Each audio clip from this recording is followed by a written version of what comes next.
year was 2013. Elisa Lam, a 21-year-old Canadian student, was traveling alone through California. On January 26th, she checked into the Cecil Hotel in downtown Los Angeles, a place known for its troubled past. Over the years, the Cecil had become infamous for crime, suicides, and for being the temporary residence of serial killers like Richard Ramirez. It was a hotel stained with a history of violence and tragedy, but Elisa wouldn't have known this when she booked her stay.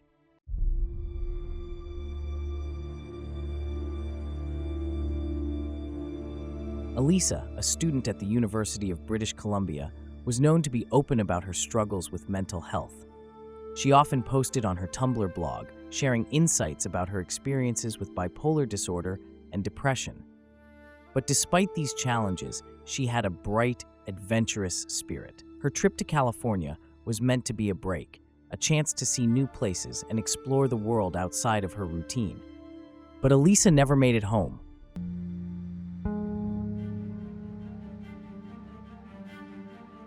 On January 31st, Elisa vanished. She failed to check out of her room, and her family stopped receiving their daily updates. Concerned, her parents contacted the Los Angeles Police Department, who began a search. The hotel staff reported seeing her earlier in the day, but no one knew where she had gone. The Cecil, a labyrinth of floors and rooms, offered no clues. For days, police scoured the building. They checked security footage, questioned staff and guests, but Elisa seemed to have disappeared without a trace. Then, 2 weeks later, something surfaced, a piece of surveillance footage that would soon grip the world with a sense of unease.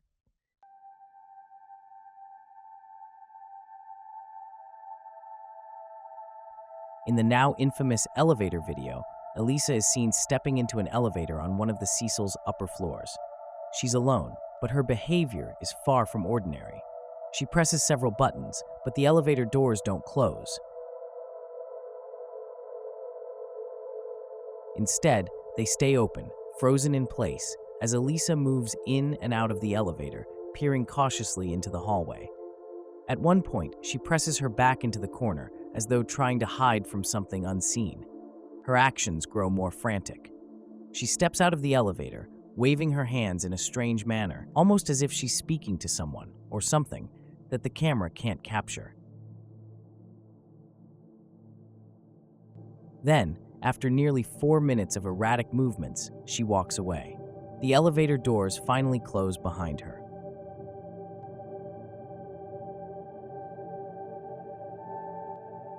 Days passed with no further leads, until hotel guests began to complain about strange water.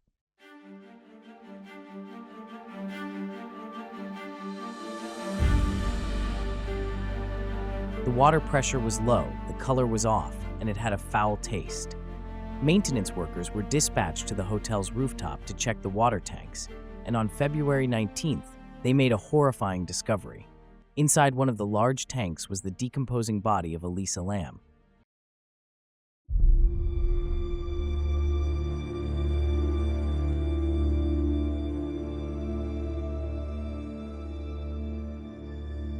Her clothes and belongings were floating beside her. The tank's lid was closed, and access to the rooftop required a key that only hotel staff had. The question remained, how did Elisa get there?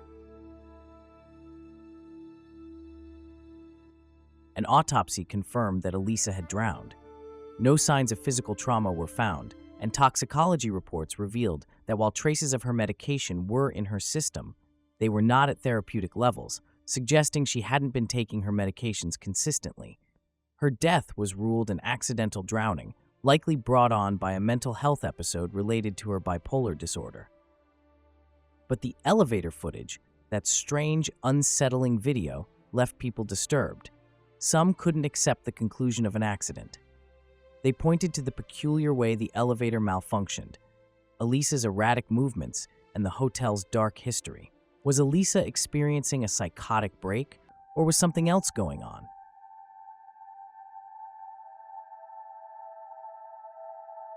The Cecil Hotel, a place steeped in tragedy, had seen countless deaths over the years. In the 1980s, Richard Ramirez, the infamous Night Stalker, called the hotel home as he committed his brutal crimes. Years later, Austrian serial killer Jack Unterweger also stayed at the Cecil while murdering women in Los Angeles. Suicides were common, so much so that guests frequently reported strange occurrences, sightings, and feelings of dread within the building.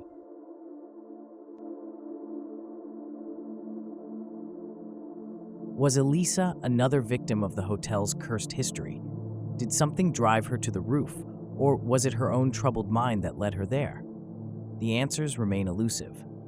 While the official cause of death is known, the how and why continue to haunt those who have seen the footage. What was she seeing when she stepped out of the elevator? Why did the doors refuse to close?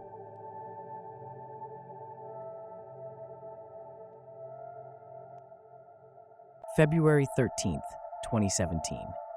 In the small, close-knit town of Delphi, Indiana, two best friends, 13-year-old Abigail Williams and 14-year-old Liberty German, were enjoying a day off from school. Like most kids their age, they loved spending time outdoors, and on that chilly winter day, they decided to go hiking along the Monon High Bridge, a scenic trail that ran over Deer Creek. It seemed like a harmless excursion in the safety of their rural hometown. But what began as a peaceful walk would soon become a nightmare that has haunted the community and the internet ever since.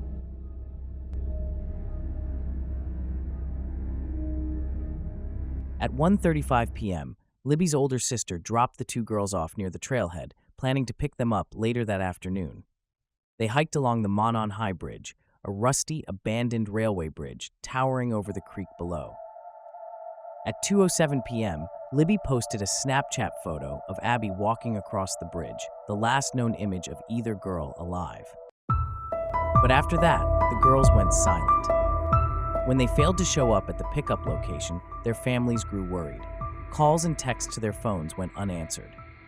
By 5:30 p.m., they were officially reported missing, and the small community quickly mobilized. Friends, neighbors, and law enforcement scoured the woods and the trail for any sign of Abby and Libby. The search continued into the night and resumed at dawn. Then, on February 14th, the searchers made a horrific discovery. A little over half a mile from the bridge, along the north bank of Deer Creek, they found the bodies of Abby and Libby. The details of what happened to the girls have largely been kept private. Law enforcement has not released the exact cause of death, but leaked documents suggest their killer may have staged the crime scene and taken some kind of souvenir. The brutality of their deaths shocked the small town, and soon the rest of the country would learn about the case. What made this tragedy even more chilling was what Libby had done in the moments before their deaths. Liberty German, in an act of remarkable bravery, had captured video footage of the man believed to be their killer on her smartphone. The clip, just a few seconds long, shows a man walking toward the girls on the bridge, his hands in his pockets, his head slightly down. He is dressed in jeans and a jacket. It is an image that has now been burned into the minds of everyone who has followed this case. A separate audio clip was also found on Libby's phone. In it, a deep male voice can be heard instructing the girls, "Guys, down the hill." Down the hill. Down the hill. This chilling command is believed to be from their killer, directing them toward the secluded area where their bodies were later found.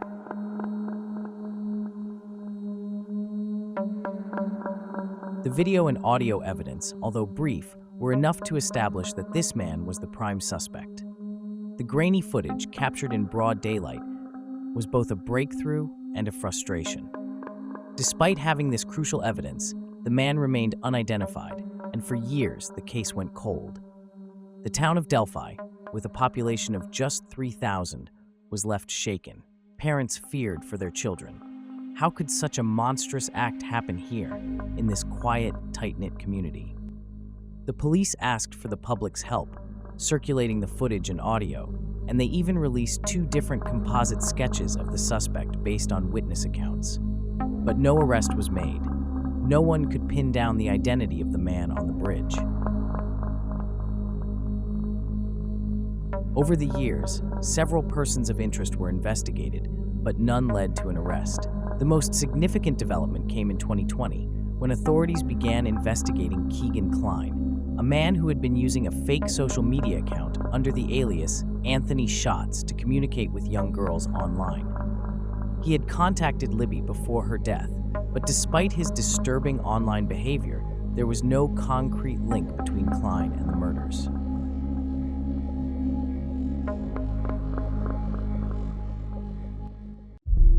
For more than 5 years, the case seemed to be stuck in limbo, with the identity of the killer still a mystery.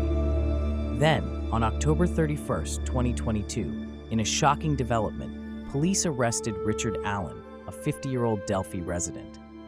Allen, a local CVS worker who had lived in the community for years, had never been publicly linked to the case before.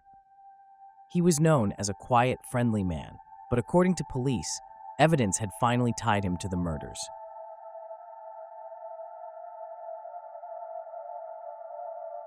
What disturbed many in Delphi was that Allen had lived among them for years, hiding in plain sight. He had even interacted with the families of the victims and participated in conversations about the case, all while evading suspicion. His arrest brought some hope for justice, but many questions still remain.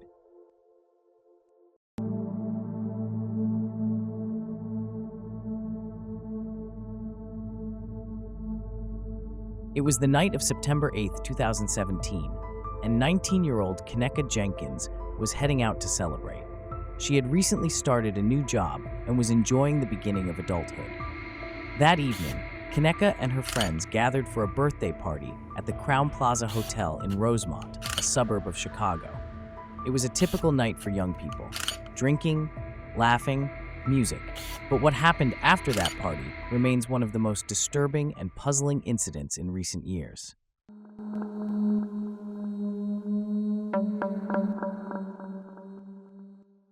The party went late into the night, and around 3:20 a.m., Kenneka's friends realized she was missing. They had last seen her wandering the hallways of the hotel, and after failing to find her, they called Kenneka's mother, Teresa Martin. Teresa arrived at the hotel around 5 a.m., deeply worried. She begged hotel staff to check the security cameras, but they refused, stating that they needed a missing person report first. By 1 p.m. the next day, the police were involved, and hotel staff finally agreed to review the security footage. What they found was chilling. In the footage, Kenneka Jenkins is seen wandering through the hotel, visibly intoxicated. She stumbles through the hallways, seemingly lost, her movements slow and disoriented. She enters the hotel kitchen, alone, staggering past empty countertops and cold stainless steel surfaces. What she was doing there, or how she ended up in the kitchen area, remains unknown. The last image of her on camera shows her walking unsteadily toward the freezer. For hours, Kenneka's family and friends searched the hotel, pleading with the staff for help. Then, at 12:48 a.m. on September 10th, nearly 24 hours after she went missing, Kenneka's body was found. She was inside a walk-in freezer, which had been turned on and running at full capacity. She had died from hypothermia. The discovery of Kenneka's body raised immediate questions. How did she end up in the freezer? Why was she alone? And how did no one notice her missing in all that time? The freezer, located in a rarely used kitchen area, was heavy and difficult to open, leading many to believe that something more sinister may have occurred. Kenneka's death was ruled accidental by the Cook County Medical Examiner, with hypothermia listed as the cause of death. The toxicology report showed alcohol and topiramate, a prescription drug used to treat epilepsy and migraines, in her system. However, Kenneka had never been prescribed topiramate. Combined with alcohol, the drug could have impaired her judgment and motor functions, which might explain her behavior in the footage. But for her family and many others, this explanation wasn't enough. I want to see her literally actually walking into this freezer and closing us up within this freezer.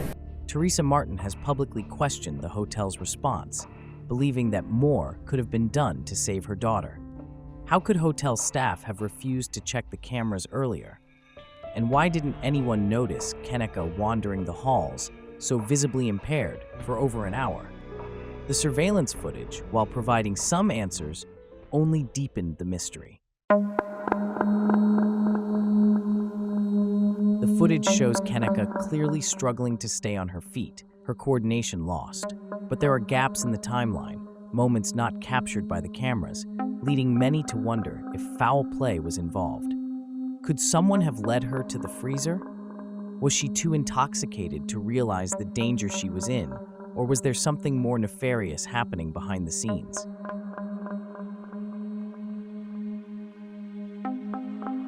The internet quickly picked up the case, and theories exploded online.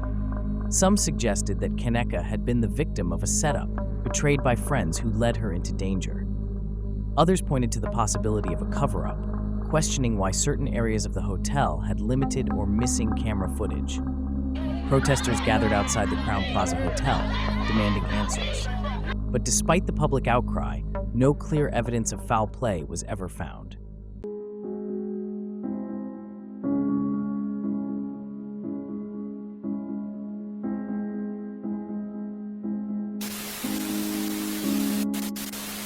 November 22nd, 1987. It was a quiet Sunday evening in Chicago, and most people were winding down for the night. For television viewers, it was business as usual. A local news broadcast was playing on WGN-TV. But what happened next would become one of the most disturbing and mysterious media events in television history. At exactly 9:14 p.m., the news anchor's voice cut off. The screen flickered, and suddenly, it was hijacked, interrupted by an unsettling image. There, in front of thousands of viewers, appeared a man wearing a Max Headroom mask, a character known for his glitchy, futuristic appearance on 80s TV shows and commercials. But this was no advertisement. The figure, distorted by erratic motion, appeared to be in a dark room with nothing but a sheet of metal spinning behind him, mimicking the signature background of the Max Headroom show. For nearly 30 seconds, the man on screen made strange movements, swaying side to side, distorting his voice, and making bizarre, nonsensical statements. There was no message, no warning, just chaos. The broadcast abruptly ended, and WGN-TV regained control of the airwaves. Well, if you're wondering what's happened, so am I. Actually, the computer that we have running our news from time to time. For the viewers, it was unsettling but brief, just a strange, unexplained moment. However, less than 2 hours later, at 11:15 p.m., another even more disturbing incident occurred. This time, during a broadcast of Doctor Who on WTTW, the same masked figure appeared once again. But this time, it was longer and far more disturbing.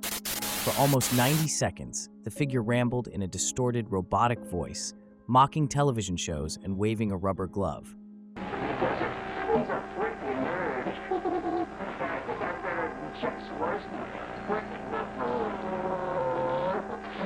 He referenced Coca-Cola, hummed the theme from Clutch Cargo, and then things took an even stranger turn.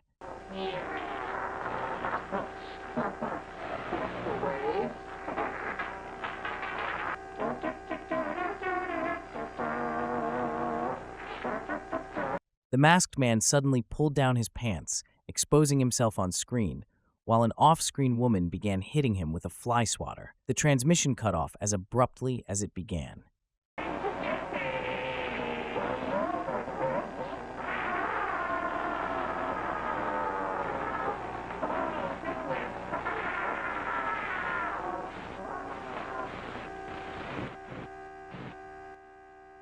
In the days that followed, the incident became a media sensation. Who was the man behind the mask? How had he managed to hijack 2 television stations in one night? And most disturbingly, what was the purpose of this strange, erratic broadcast? Federal authorities, including the FCC, launched an investigation, but the culprit was never caught.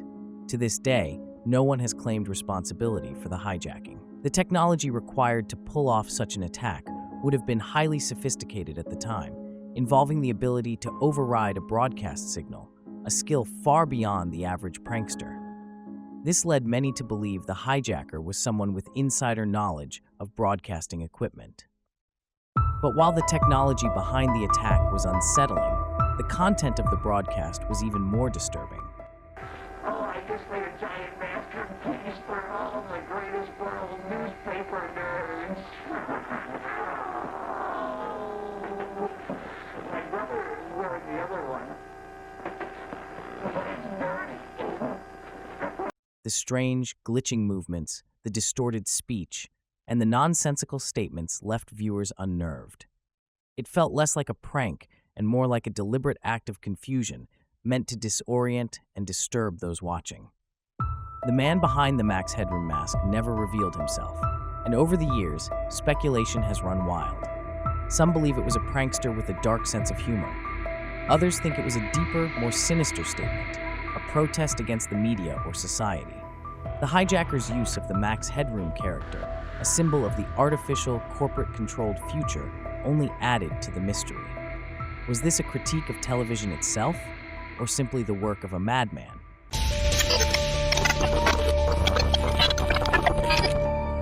There are many things on the internet that we may never fully understand. Some are harmless, strange quirks of the digital world. Others are dark, far darker than we'd like to imagine.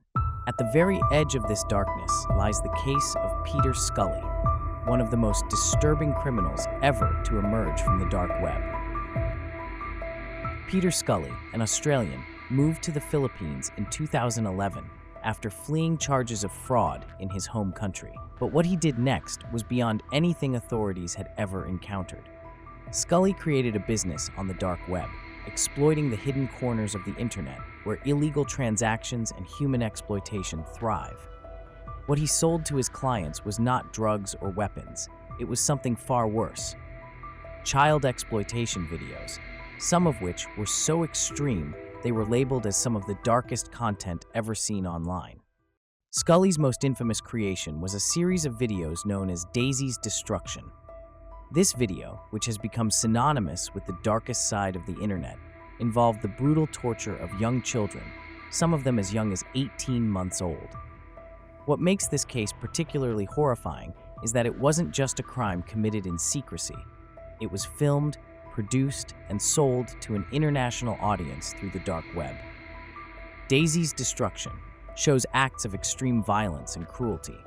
The victims were often subjected to unimaginable horrors, while Scully and his accomplices filmed everything.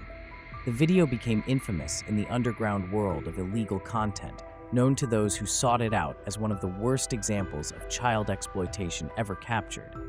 It left a scar on the minds of anyone who knew about it. The children in these videos were often from impoverished communities, lured in by promises of food or money. In many cases, they were abducted, their families unaware of the horrors that awaited them. For years, Scully operated in the shadows, producing these videos and evading capture, while authorities scrambled to find him. In 2015, after years of searching, law enforcement finally caught up with Scully. He was arrested in the Philippines following a lengthy investigation that spanned multiple countries. Give me your name. It's Peter Scully. What? It's Peter Scully. Peter Scully. We have 6 warrants for your arrest. Wow. Okay? When authorities raided the locations where Scully filmed his horrific videos, they found evidence of torture devices and disturbing material related to his crimes. His arrest was a moment of relief for many, but the damage had already been done. Scully's crimes reached across the globe, and the dark web proved to be a breeding ground for some of the most depraved acts of human cruelty imaginable. What is particularly chilling is that Daisy's Destruction was not an isolated incident. It was part of a larger network of people willing to pay for the exploitation of children. Scully's clients paid large sums of money to watch these videos, and he delivered them on demand, catering to their twisted desires. The very existence of Daisy's Destruction raises questions about the hidden corners of the internet. How can such horrific content exist? And more disturbingly, who are the people consuming it? Even with Scully behind bars, the scars left by his crimes linger. There are still unanswered questions about how many children were victimized, and how many more people, like Scully, are still operating in the shadows. Peter Scully was sentenced to life in prison for his crimes. But for many, justice feels incomplete. the trauma inflicted on his young victims can never be undone.